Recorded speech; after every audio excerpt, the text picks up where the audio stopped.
Royal Society of England discussing aliens? Surely you just, Governor. That really is pretty wild and certainly historical. Dr. Michio Kaku is my guest. I'm Art Bell for George Norrie, and in a moment we continue. Once again, Professor Michio Kaku. Doctor, welcome back. Yeah, so, Pandora, that world was such a wonderful world. Everything was connected. And there were no satellite dishes, no radio, no television, none of that stuff, trees and flowers and beings that were all connected with each other. How likely is it that a society would form that way instead of one that would transmit for us to hear? Well, I actually discuss these kinds of questions on my website. Once again, it's mkaku.org, mkaku.org. And I'm on Facebook. You can actually become a friend of mine on Facebook. So, Art, I think you hit the nail on the head. If Europa, a moon of Jupiter, which James Cameron copied in the movie Avatar, if Europa is a paradigm of the future, and there may be 100, 1,000 times more plentiful than Earth-like rocky planets like ours, then life probably would evolve in a totally different way. First of all, they would evolve underneath the ice, just like Europa in our own solar system. These creatures would be aquatic, like dolphins or maybe octopods. They probably wouldn't have eyes because they would evolve underneath the ice, and they probably would use sonar to communicate, sonar to navigate in their underground world underneath the ice. But electronics, you mentioned the dishes and the transmitters and the chips, the computers. Electricity does not operate underwater. So their ability to communicate, to build radio dishes and stuff like that would be limited. Eventually, they're going to have to leave the water, like we did, half a billion years ago. At some point, they're going to have to leave the water and get onto the surface of their moon so that they can build the radio telescopes and the chips and the computers and build the technology. So it would be more tortuous evolving on Pandora than on the Earth. It would be difficult for them to have electronics until they left the oceans. And the oceans, by the way, are heated up by volcanic forces, which in turn are heated up by tidal forces. The gravity of the Jupiter planet churns the inside of the moon, and that friction causes heat, which then melts the ice and creates an ocean underneath the ice cover. All right, but why do we even imagine that it would ever evolve technologically or even have to? Well, we wouldn't have to, but because of the laws of evolution, survival of the fittest, competition, you have an advantage. If you have a large brain and you can strategize and eventually develop tools, you have a survival value. Now, remember, the dinosaurs on the Earth lasted for millions and millions of years. None of them ever invented a computer. None of them ever invented electronics. However, we humans are different. We don't have fangs, claws, wings. We don't run very fast. We can't smell very well. We're kind of like an oddball creature. For us, we had to use tools to survive because we didn't have the claws, the wings, and the running ability and the swimming ability that animals do. So our advantage was the big brain. So you can imagine on a Europa that maybe there's an aquatic species that's, very poorly adapted. It has to evolve a brain in order to compete with all the sharks and all the gigantic octopods that swim inside that ocean. So that would then drive technology, a large brain. Professor, I'm curious, what are the latest statistics based on what we've discovered? As you pointed out, we've been discovering Earth-like possibilities out there, certainly lots and lots of planets, big ones to begin with, but we know the smaller ones are out there. So there must be some modern stats on how many possibilities there are or may be out there for life. That's right. We actually have an encyclopedia now. We have so much statistics. We have an encyclopedia of these extrasolar planets, about 400 of them so far observed orbiting other stars in the universe. Almost every star we look at, we find some Jupiter-like object orbiting around it. We find them at the rate of about once a week or once every 2 weeks. we discover a new Jupiter-sized planet. And as you correctly pointed out, our instruments are so crude and primitive, we can only pick out the Jupiters. We can't pick out the Earth-like planets yet. And that's where Kepler comes in. Kepler is designed to find maybe up to 600 Earth-like twins in outer space. The French have a Corot satellite. It actually picked up an object twice the size of the Earth. That's the world's record so far. The record is an object twice the size of the Earth, and it actually has water on it. This is amazing. It actually has water on it, but it's too hot to sustain life as we know it. It's steam, basically. It's a steam planet, a planet with lots of hot steam circulating around. But it's about twice the size of the Earth.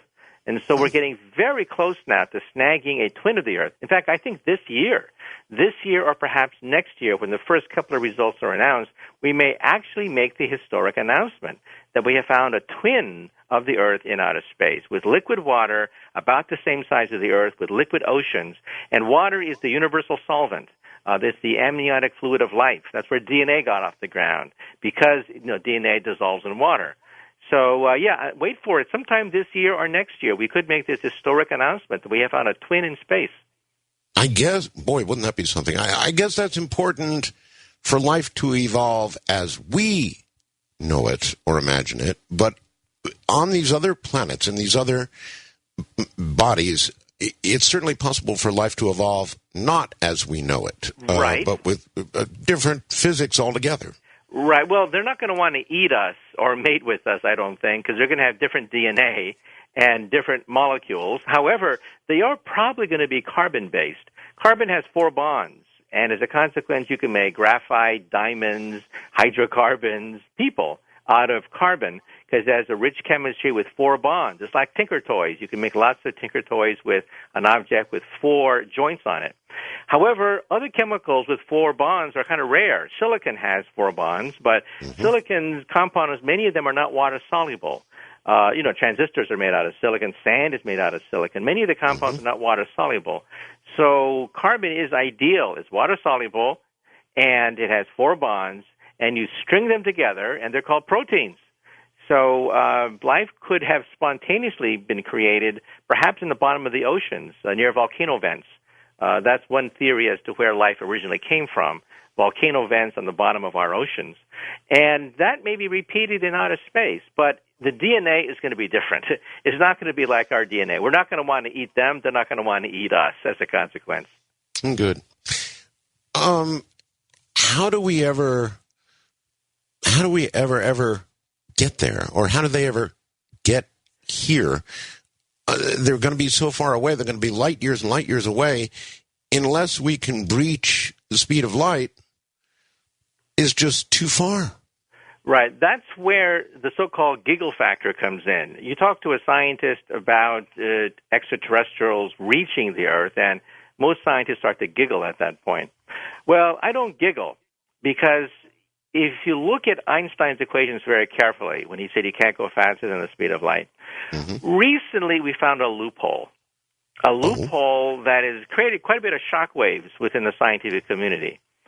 The loophole is, if you throw in something called negative matter or negative energy, then Einstein's equations turn inside out. And all of a sudden, instead of being slower than the speed of light, you can go faster than the speed of light. Really? So let's say you want to walk across a room with a carpet. You can go the old-fashioned way and walk across a carpet. Or you can compress the carpet in front of you, compress it, rope it, and drag a table next to you, and then just hop across the folded carpet. So if you can compress space in front of you, expand space behind you, then that's warp drive. Or if you drill a hole in the carpet, you can take a shortcut, and that's called a wormhole. So there are 2 loopholes in Einstein's equations if you use what is called negative matter, negative energy to either compress space or to drill a hole through space, and that's called a wormhole. Or effectively bend space. That's right. We're bending space either by curling it up, compressing it in the forward direction, expanding it in the backward direction, or actually drilling a hole right through the carpet, a shortcut, and that's called a wormhole. And by the way, on the TV series that I host, Sci-Fi Science on the Science Channel, every Tuesday at 10, it airs. It's a weekly show. And we actually animated this process. We actually brought in physicists from Princeton and different places, and we showed with animation how a warp drive engine would look like. And we actually built, using graphics, a hypothetical warp drive engine on the program. Again, that's the Science Channel, Sci-Fi Channel, right. Science, right? Or Discovery Tuesday night at 10. Tuesday night at 10. In the United States, it's on the Science Channel. In Asia, it's going to be on the Discovery Channel. Mm-hmm. Okay, so if that theoretically could be done, perhaps it's already been done. I mean, there are many, as you know, who say they're here now, or they've been here. Isn't that in the world of probabilities, after all? Yes. Now, exotic matter, that is, negative matter, negative energy, are extremely difficult to get.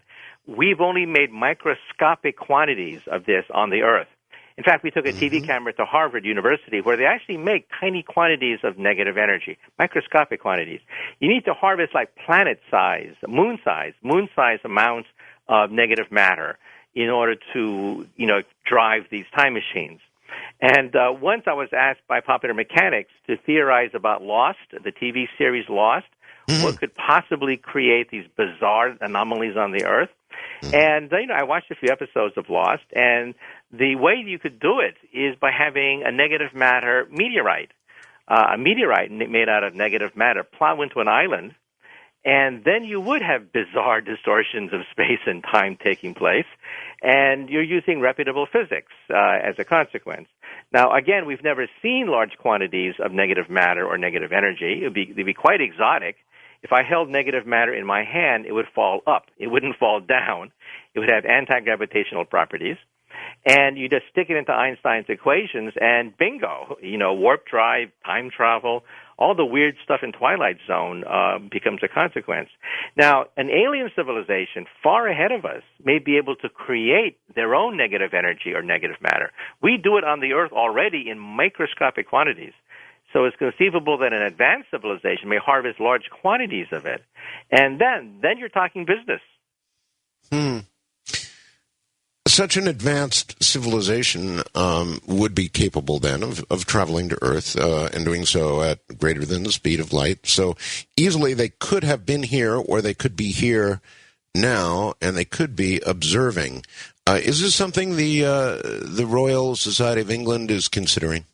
Actually, yes. One of my friends, Paul Davies, at the conference has floated the idea that if you look at the movie 2001, that movie says they're already here, they're robotic, and they're on the moon, like a virus. A virus propagates by landing on a cell, hijacking the DNA machinery and creating copies of itself, and they infect other cells, and in 2 weeks you get a cold. You're sneezing, and it all started from a molecule called one virus.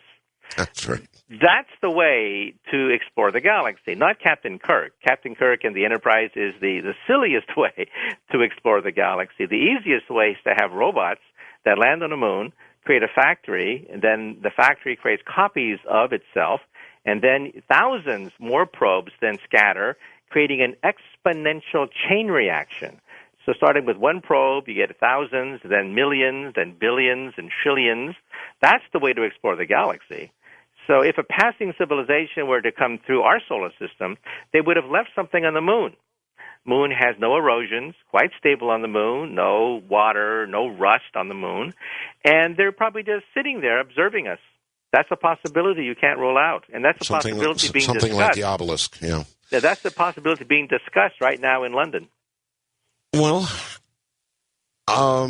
certainly we're at least rare here on Earth. I mean, based on our own observations, we're fairly rare. I mean, one would think we would, by a very advanced society, be noticed.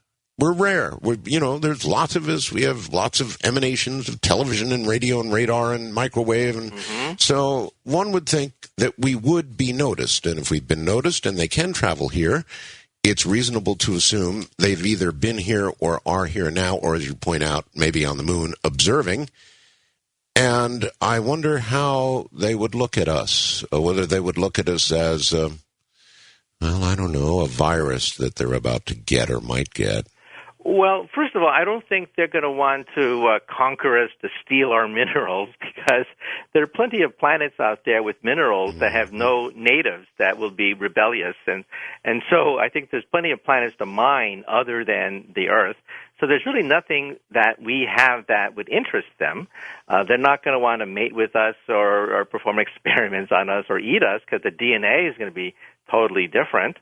And so for the most part, I think they would ignore us. We think we're so great that they're going to want to come down to us and give us technology and advanced medicine and so on and so forth.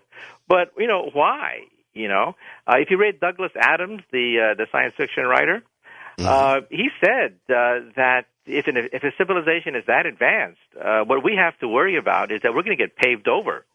If you're an animal like a deer or a mountain lion in the forest, the danger that humans put on you is not that they're going to eat you. That's not what animals fear from us. What they fear the most is they're going to get paved over. That they're not even on the radar screen. We just want to pave them over to build a shopping mall in their habitat. That's what animals are afraid of, if they understood what was really happening. So the fear that we would have is not that they're going to want to eat us, invade us, conquer us. The fear is that A, they're going to ignore us, or B, they'll pave us over. Pave us over. That's something to consider. Okay, well, regarding transportation, what about, since we're with movies, you must have seen Jumper, right? Yeah, great movie. Yeah, it was a great movie. Teleportation. So that might be one mode of transportation for them, what we call teleportation, yes? That's right. We physicists used to laugh whenever someone talked about teleportation and invisibility and stuff like that. We don't laugh anymore. We realize that we were wrong on this one. Quantum teleportation already exists. In fact, for the Science Channel, we took a film crew and we went to the University of Maryland and filmed an atom being teleported, zapped, right across the room from one chamber to another chamber over a distance of about, 5 feet. So at the atomic level, we do it already. It's called quantum entanglement. Two atoms that are vibrating in synchronization, they're beating back and forth at the same rate. If you separate them, there's an umbilical cord that connects them. This is very strange, very bizarre, defies common sense, but hey, that's just the way the world is. There's an umbilical cord connecting these two twins, and anything that happens to one twin happens to the other twin actually faster than the speed of light. So you can have these twins sort of like know of each other's presence, and that's the principle by which we use quantum teleportation to zap objects. Now, when we do quantum teleportation, it travels slower than the speed of light. So Einstein still has the last laugh on this one. But we do it now on the atomic level. Cesium atoms, rubidium atoms have already been teleported. I think within a decade, we'll teleport the first molecule. So but that's not the way a scientist is supposed to speak. In other words, say, that's the way the world is. That's just an insufficient explanation for the apparent impossible communication that's occurring between these two things. It's just there has to be some kind of communication, but there is no discernible communication. They do their flips and flops together without talking to each other, and just to say that's the way the world is, well, that's just not enough, or it shouldn't be, for a scientist. Yeah, well, if you want to see a physicist blush, ask him the origin of the quantum theory. The quantum theory is the most bizarre, incredible, phantasmagoric theory ever proposed. Objects can disappear, reappear someplace else. Objects could be two places at the same time. All these are considered nonsense. The sentences that I just uttered are totally nonsense. You cannot be two places at the same time. You cannot disappear, reappear someplace else. But electrons do that all the time. It's called transistors. Light does it all the time. It's called the laser beam. Why is the laser beam so weird? It's precisely but Professor, you can't prove it, and yet you know it happens. You can't prove it, and yet you know it happens. That's,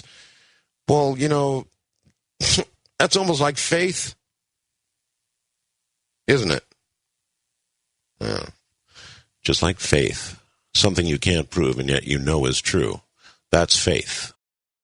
It is all the way from Manila in the Philippines, Southeast Asia. It's an amazing thing in itself, folks, that we can do a radio program, a 4-hour radio program from one side of the world to the other. It amazes me. And I'm, sort of technological, but it totally blows me away. And I think Premier is the only company in the world that I'm aware of that even endeavors to do such thing. You get little reports and things like that from one side of the world to the other.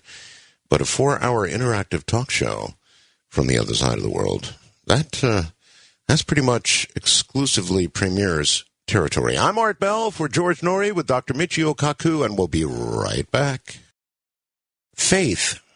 Faith is not normally a word associated with the lexicon of science, but really, it has to come down to that quantum faith, Professor.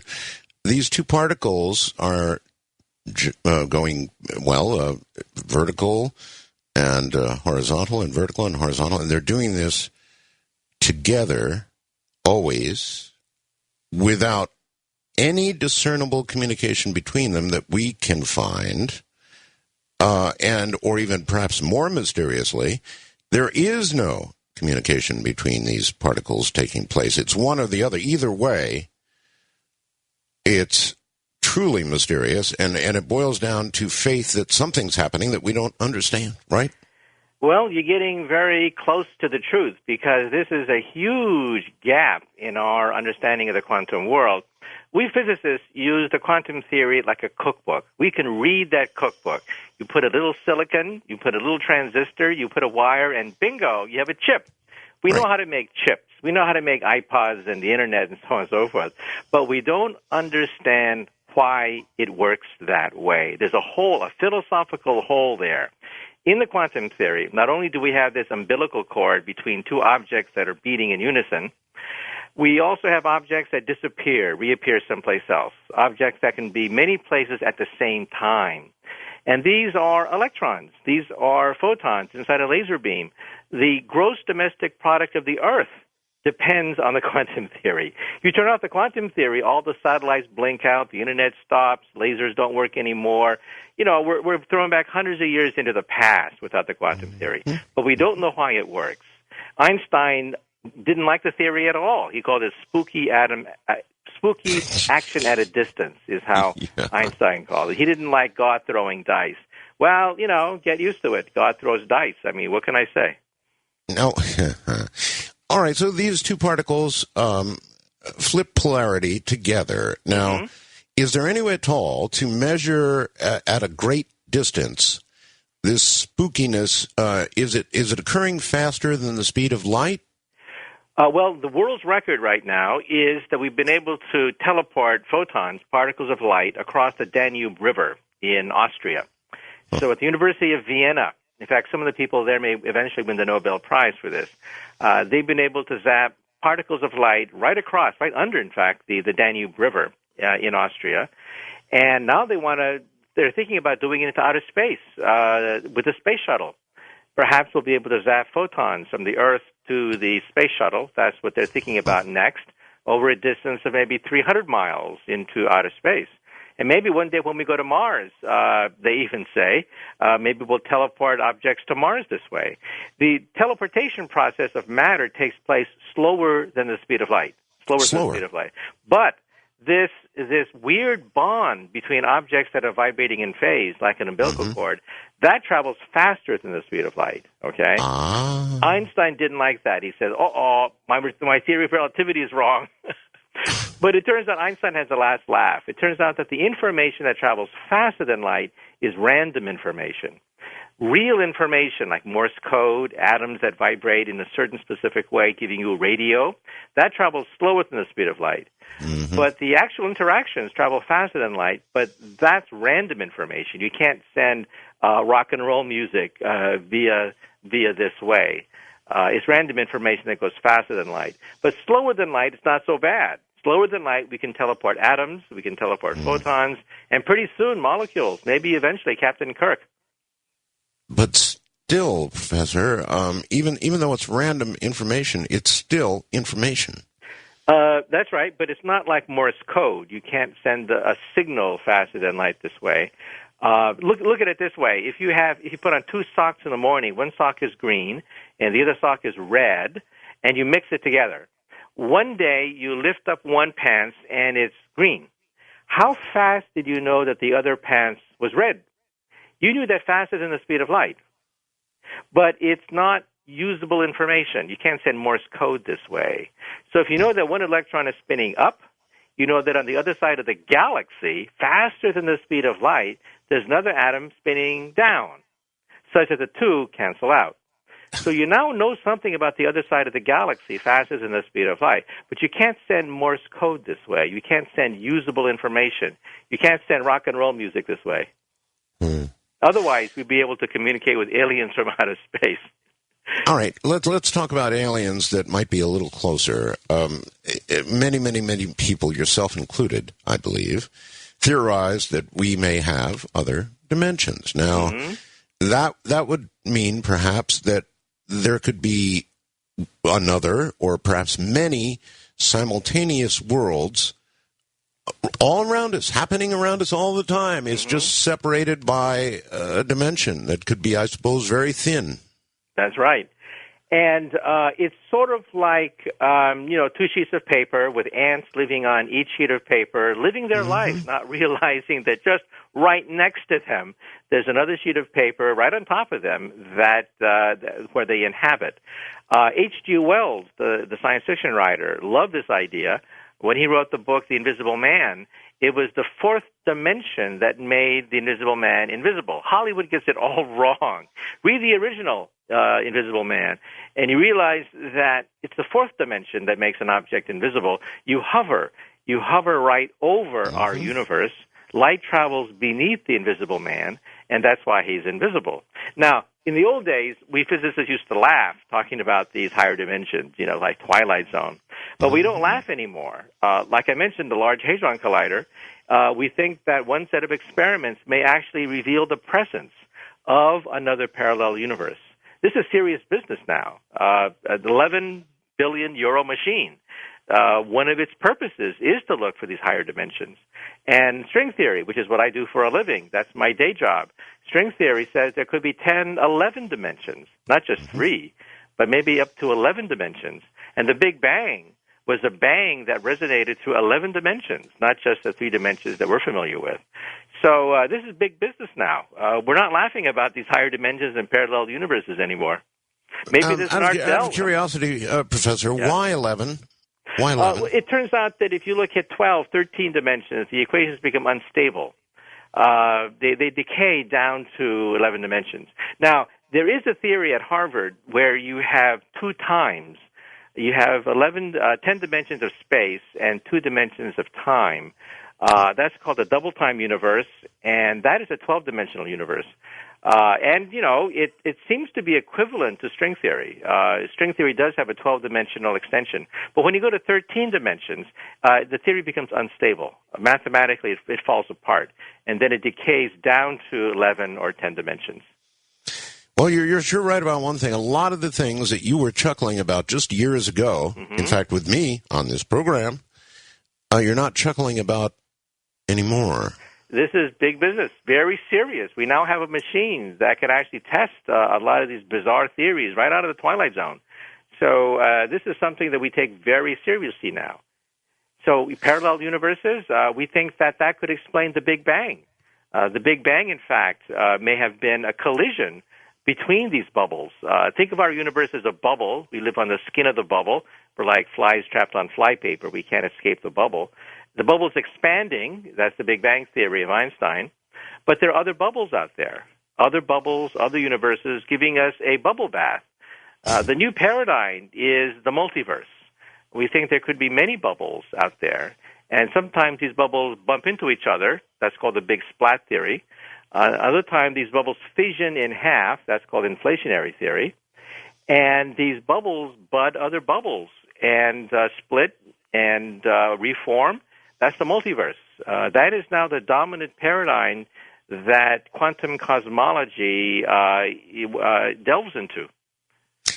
Is the Royal Society of England having any discussions, perhaps little sidebars, on the protocols that they would imagine or might think about for contact with another civilization? That's right. If it happens, and who knows when, but it could happen in our lifetime. It could happen in our children's lifetime. That could be one of the most pivotal events in the history of the human race. And it could happen either in our lifetime or our kids' lifetimes. However, the protocols are actually being debated in London. What do you do? What do you do if you pick up a transmission, a love letter, or a declaration of war, or whatever from another civilization? And there's debates about it. Some people say that we should make it public immediately.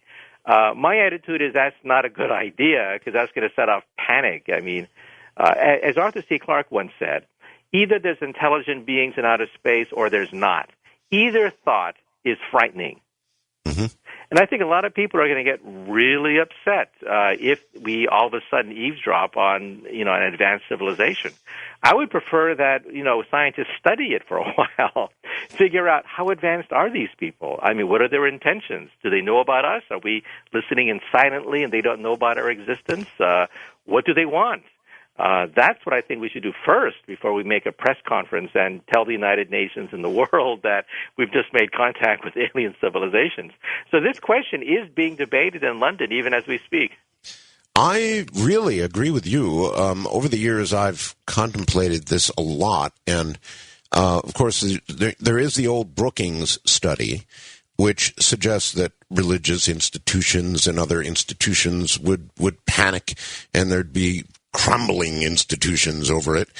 And I tend to think that's at least to some degree correct, and that information would have to be withheld while, as you mentioned it's studied. So conceivably, it could have already occurred and could be a big secret right now. Well, take a look at the year 1600. In the streets of Rome, Giordano Bruno, a heretical monk, was burned alive in the streets of Rome for saying that there were aliens in outer space. And the Catholic Church was very upset by this idea because then the question is, is there 1 million Jesus Christ in outer space, 1 billion popes, 1 trillion saints? How many sins are there in outer space? The mind goes boggling into space when you think about, 1 billion Jesus Christ in outer space. Do they all have the Trinity and salvation and venial sin and so on and so forth? So the Catholic Church simply burned them alive.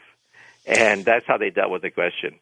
Well, Catholic Church has changed a little bit, Professor. They've got some pretty big observatories, one in Arizona, notably. And believe it or not, just about 2 months ago, the Vatican sponsored a major conference on all these possibilities. Even the Catholic Church is now catching up. They didn't apologize to Giordano Bruno, for burning him alive. However, they had a conference at the Vatican, of all places, looking into visitation possibilities, looking into, what do we do if we make contact with aliens from outer space? They see it coming. Even the Catholic Church realizes by reading the newspapers, if we have discovered 400 planets in outer space, one day we're going to find an Earth-like one. So even the Catholic Church is gearing up for the day when we make contact with an extraterrestrial civilization. So you think on balance then that all of this, if contact is made or has been made, is being kept secret or should be kept secret? I think it should be kept secret for a while until we first find out how advanced are they. As I mentioned before, we are a Type 0 civilization. If they're just Type 1, it means that maybe they're 100, 200 years ahead of us, and it's not such a big deal. However, if the civilization turns out to be Type 2, then we're talking about a civilization comparable to Star Trek. They've already colonized a chunk of the galaxy. They have starships.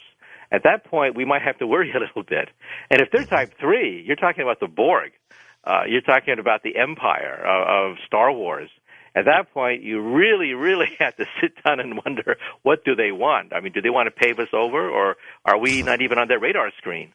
So I think we should study them first and find out how advanced are they, and how do they treat, civilizations like us. We are a type 0, as you mentioned. Mm-hmm. I know I think you've mentioned in the past, we're kind of on the cusp of becoming a type 1. What would mark our transition from 0 to 1? Well, by definition, a type 1 civilization can use all the energy that comes from the sun, all of it. We are about 100 years away from becoming a type 1 civilization. A type 1 civilization, for example, can control the weather. Anything planetary, they can control. Cities on the ocean, earthquakes, the tragedy in Haiti, all these things they can control because they control planetary energy. Type 2 is stellar. They can actually control stars, like in Star Trek. And type 3 is galactic, like the Star Wars saga. We are about 100 years away. Like, what is the Internet? The Internet is a type 1 telephone system. We're looking at the beginning of a type 1 language. The type 1 language will be English, probably. 100 years from now, almost all the educated people, the middle class, will be speaking English in about 100 years. And, what is rock and roll? Rock and roll is the beginning of a type 1 culture, youth culture. We're seeing the beginning of a type 1 economy. What is the European Union? These nations have hated each other for 1,000 years. How come they formed the European Union? Because they're competing against us. We are NAFTA. That's why we have the European Union. So we're seeing the beginning of a type 1 economy. So a type 1 culture, a type 1 economy, a type 1 fashion design, for example. Anywhere in the world you go to the fashion centers, you see the same name brands. We're beginning to see the beginning of a type 1 fashion, in fact. So all these signs point to the beginning of a type 1 civilization. You're pretty sure type 1 language will be English and not Chinese, huh? Well, if you look at the Internet right now, you can actually calculate how many websites, what language they use. English still edges out Mandarin. But when I travel in Asia, you have a Vietnamese, a Malaysian, a Korean in one room. What do they talk? What language do they speak? And they all speak in English. It's and true. when I go to Europe and there's a German and a Swede and a Finn, and what language do they speak in? They speak in English.